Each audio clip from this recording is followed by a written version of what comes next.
Hi guys, today we're working with the laws of logs and we're going to be proving each one of them. So we've got the product, quotient, power, change of base formula, and from the change of base formula we've got this identity called what I call the reciprocal identity, which a lot of people look over but it's not really used in A-level spec, but it's quite useful.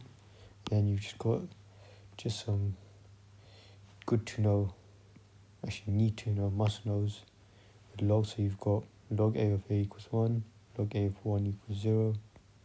That makes sense because a to the 1 equals a to the 0 equals 1.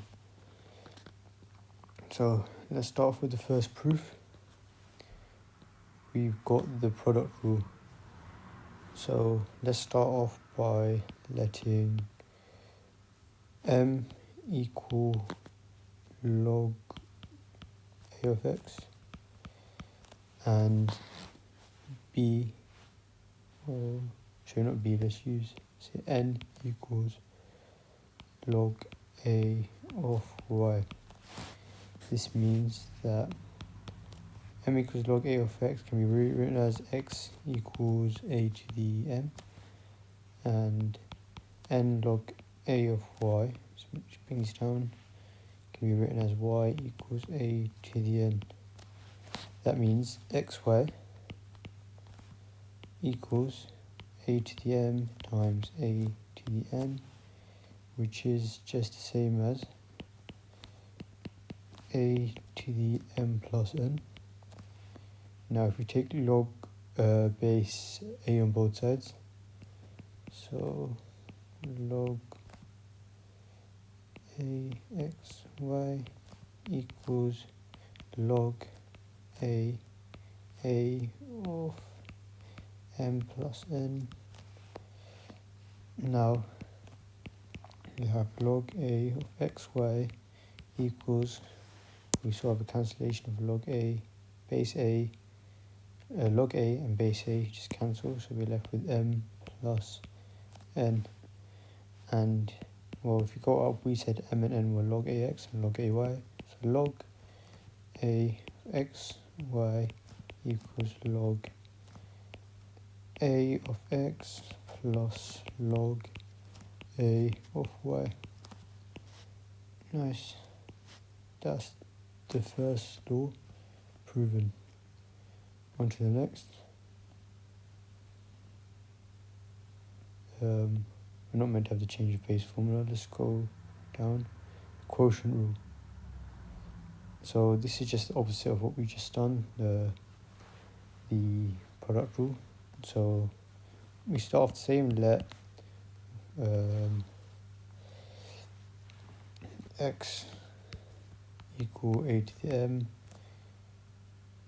and then y equals a to the n. Since we're trying to prove the quotient rule, do x over y equals a to the m over a to the n, which is the same as x over y equals a to the m minus n.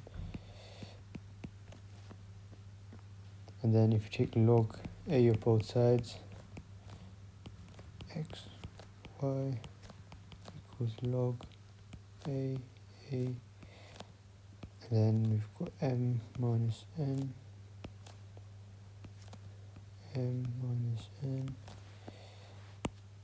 log a and base a cancel, so we're left with log a x over y equals m minus n, and I should have written it here earlier, where m equals log a of x, and n equals log a of y. So we've got to the conclusion that log a of x over y equals log a of x minus log a of y. Done. Now we're on to the power rule. Log a of x to the k equals k log ax. So here we just bring down the power. So this one, what do? We start with, I think we start quite similar to last. Let x equal a to the m.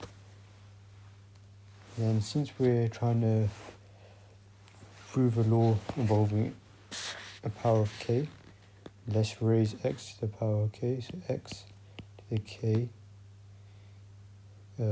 equals, actually before we do that, let's just say that this equals log a of x equals m. So yeah, like I said, x to the k equals a to the m, all to the power of k, which means that x to the k equals a to the mk. Now we said, what can we do from here? We can take log a of both sides, log a of x to the k equals mk, and we said m was log a of x, so now we just have log a of x to the k equals k times m, which we said was log a of x. Voila. On to the fourth one, the change of base formula. We've got log, where what we do is we, what do we do here? Right, so this one's slightly different. So we say let log a of x equal y, which implies that x equals a to the y. And since we've got an identity involving log c, we take log c of x, so x equals a to the y, log c,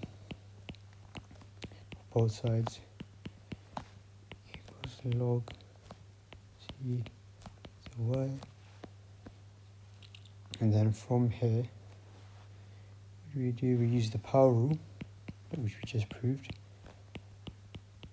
It should bring out the y, log c of a,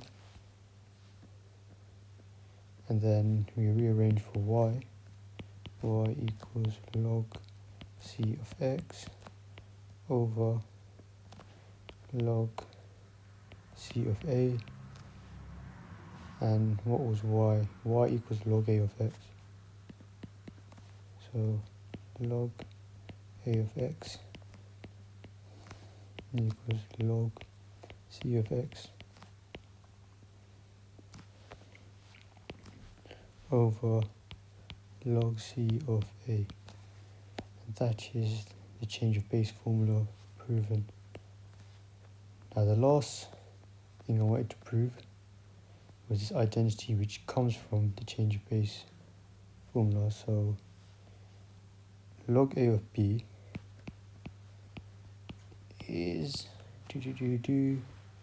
log c of b over log c of a, and log b of a is log c of a over log c of b. So you can sort of see where this is going. It just flips. Yeah, these fractions are just basically flipped. So if you take the reciprocal of log b of a, we say 1 over log b of a equals, actually let's write that there, 1 over log b of a equals log c b over log c of a. Let's write this a bit more systematically.